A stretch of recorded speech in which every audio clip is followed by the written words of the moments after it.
এটা আপনার 765 টাকা।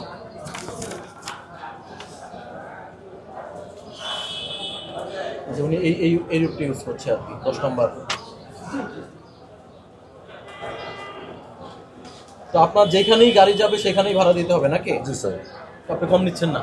না, এটা আমার ওই এমনি ব্যবসার খুব অবস্থা করেছে, মানে 2 দিন মোটামুটি 3 দিনে ব্যবসা করি, মানে তারপর গাড়ি আমরা যে গাড়ি তাতে আমরা ঠিক আপনি তাহলে প্রথমে যান হচ্ছে ঢাকা থেকে পাটুরিয়া হয়ে ফরিদপুর, দেন মাগুরা, দেন ঝিনাইদহ, দেন চুয়াডাঙ্গা। এই উনি যাবেন কোথায় বলছেন? মাগুরা। তো মাগুরা হলেও আপনি সেই ভাড়াটাই রাখছেন, তাই তো? যে আমরা ওই মেহেরপুরের টিকিটটা ইয়ে করি যাত্রী ওনার কি ওটার জন্য অ্যালাউ আছে? হ্যাঁ, তাহলে তার ওনার একটা ঠিক আছে।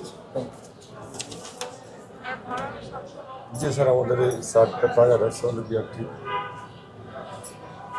আপনারা সেক্ষেত্রে আসলে মেহেরপুরে যাত্রী উঠানোর জন্য চেষ্টা করবেন, হ্যাঁ? কারণ আর যদি ওনাদের বলা হয়, তারপর সিট পায় না, তো বাধ্যতা তখন নেয়। যার জন্য নিয়ে তখন একটা অভিযোগ দিলে তো তখন আসলে সমস্যা। ঠিক আছে,